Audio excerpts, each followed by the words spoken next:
कुछ पाप ऐसे होते हैं जो हम सुबह से लेके शाम तक रोज करते हैं, जैसे झूठ बोलना हो गया, रोज ही पाप करते हैं। तो हम जब जमीन पर चलते हैं तो छोटे छोटे जीव जंतु हमारे पैरों से कुचल के मर जाते हैं, ये भी बहुत बड़ा पाप है।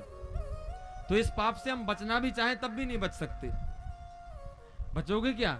नहीं बच सकते हैं, क्योंकि हम कितना भी देख के चले महाराज, कोई ना कोई चींटी चीटा जीव जंतु, अरे कोई नहीं महाराज, तो मच्छर को तो मार ही देते हैं, हाथ पे बैठ गया तो वहां तो कंट्रोल भी नहीं होता। पाप तो हम करते हैं, लेकिन रोज माताओं के लिए और हम सब के लिए कुछ यज्ञ बताए हुए हैं। ऐसे यज्ञ महाराज कि यदि हमारे पूरे दिन में 24 घंटे में अनजाने में जो पाप होते हैं, हम उन पापों को यहीं बैठ करके पुण्य में बदल सकते हैं। हमने पाप किया, ऐसा कोई हम 5 यज्ञ आपको बताएंगे जिनसे आपको वो पाप लगेंगे नहीं। लेकिन कुछ पाप तो ऐसे होते हैं जो आपको नरक में जाने से रोक भी नहीं सकते। जो बड़े पाप होते हैं, जानबूझ के किसी को मारना, हम जानबूझ के किसी का बुरा करना चाहें, किसी के लिए गलत भावना हृदय में प्रकट करें, और महाराज जो ऐसे पाप करते हैं उनको महाराज नरक में जाना पड़ता है। लेकिन पैर के नीचे चींटी आ गई, दिन में कोई झूठ बोल दिया, या फिर न जाने कितने पाप होते हैं जो हमको पता ही नहीं होता है। हम लोग जल भी पीते हैं ना, तो उसमें भी छोटे छोटे जीव जंतु रह जाते हैं और हम उनको भी पी लेते हैं, तो भाई भी तो बहुत बड़ा पाप है। हम लोग सब्जी बनाते हैं, खूब देख के बनाते हैं महाराज, लेकिन हो सकता है कोई ना कोई छोटा एक आध जीव जंतु रह गया हो, हमने उसको पका के बना के खा लिया हो। इसीलिए इन पापों के लिए सुखदेव जी महाराज कहते हैं कुछ दिन में 5 यज्ञ माताओं को और हमको करना चाहिए। माताओं को क्या करना चाहिए, ध्यान से सुनिएगा। जब माताएं भोजन बनाती हैं तो भोजन बनाने के बाद जो पहली रोटी होती है वो महाराज गाय के लिए हमको निकालनी चाहिए। किसके लिए? सब जानते हैं, लेकिन फिर भी आपको बता रहा हूं मैं। पहली रोटी किसको? अच्छा, इस गांव में कोई ऐसा है जो पहली रोटी गाय के लिए निकालता है? अब तो सब हो गए, चलो सब लोग ऐसे हैं जो गाय के लिए रोटी निकालते हैं। अब ऐसे कौन है जो गाय के लिए रोटी नहीं निकालते हैं? ऊपर हाथ खड़े करो। लो, अभी सब लोग थे और फिर सवाई वे वही में लगा दो ये ना। अब ऐसे कौन है जो गाय के लिए रोटी नहीं निकालते हैं? ऊपर हाथ खड़े करो। लो, अभी सब लोग थे और फिर सवाई वे वही में लगा दो ये ना। चलो, जो लोग नहीं निकालते वो रोज भोजन बनाने के बाद पहली रोटी गाय को खिलानी चाहिए। ये बहुत बड़ा पुण्य है, बहुत बड़ा यज्ञ है। जो हमारे अनजाने में पाप होते हैं ना, इनसे हमको भगवान क्षमा कर देते हैं। पहला, गाय को रोटी निकालनी चाहिए।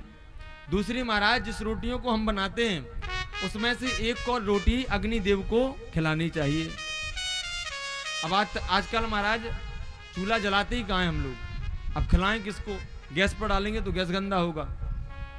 इसीलिए जो माताएं चूल्हे में बनाती हैं ना, तो रोटी का एक कौर बना के बढ़िया दाल चावल सब्जी सब लगा के और अग्नि को खिलाना चाहिए, अग्नि को प्रसाद लगाना चाहिए। इसको बहुत बड़ा यज्ञ कहा गया है। 2 चीजें हो गई कि नहीं? तीसरी, आपको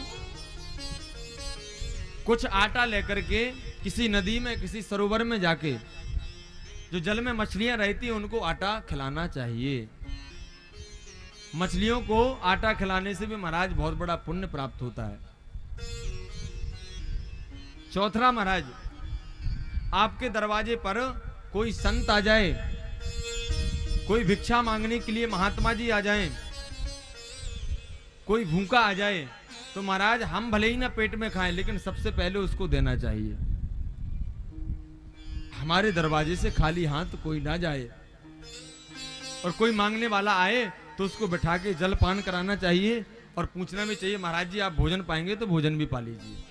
ये भी बहुत बड़ा यज्ञ है। और दरवाजे पे आए हुए ही नहीं, कोई भी भूखा हो, रोड में बैठा हो, आप उसको भी एक दिन में जाके आप जो है कुछ खिला देंगे। हम लोग देखते हैं ना बड़े बड़े शहरों में कुछ गरीब रोड पर बैठे रहते हैं जिनके पास खाने को नहीं है, रहने को नहीं है। आप जाकर के उनको कुछ भोजन खिला दें, जो आपकी श्रद्धा हो वो आप उनको दे दें, उससे भी आपको बहुत बड़ा पुण्य प्राप्त होगा। और महाराज भोजन बनाने के बाद जो लास्ट की रोटी रहती है, वह रोटी कुत्ते को खिलानी चाहिए। कुत्ते का भी अधिकार होता है। आजकल तो महाराज ना पहली ना लास्ट की रोटी बनती है गिन के घर में। देख लिया घर में 4 लोग हैं तो महाराज 4 लोगों के हिसाब का ही घर में आटा गूंथा जाता है। हमारी माताएं शहरों में देखते हैं हम उतना ही आटा गूंथती हैं। उन्होंने देख लिया हम हो गए, हमारे पतिदेव, हमारे 2 बच्चे, तो आटा कितना लगेगा, पाव भर।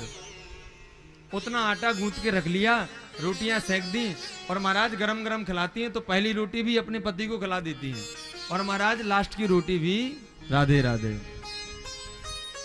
अंतिम रोटी कौन खाता है? क्या तो पति खाएंगे या खुद खाओगे? इसलिए गाय की भी उसको ही खिला देती है और कुत्ते की भी उसको ही खिला देती है। इसलिए महाराज पहली रोटी लास्ट की रोटी निकाल के रख देनी चाहिए। और किसी वृक्ष के नीचे जाके कुछ हमको चावल के दाने, अनाज के दाने डालना चाहिए ताकि चिड़ियां उस दाने को पा सकें। अभी गर्मी का सीजन चल रहा है तो छत में बढ़िया जल हमको किसी पात्र में भर के रखना चाहिए। यह भी बहुत बड़ा पुण्य का काम है। लोग हल्के में लेते हैं लेकिन महाराज ये बहुत पुण्यकारी काम है। आप इनको करते रहिए। और जो व्यक्ति इतने कामों को करता है, इतने यज्ञ करता है, तो महाराज जो आप दिन में जितने भी पाप करते हैं, ठाकुर जी आपको रोज के यज्ञ करो, रोज के आप जो अनजाने में पाप होते हैं आपको उससे मुक्ति मिलती जाएगी।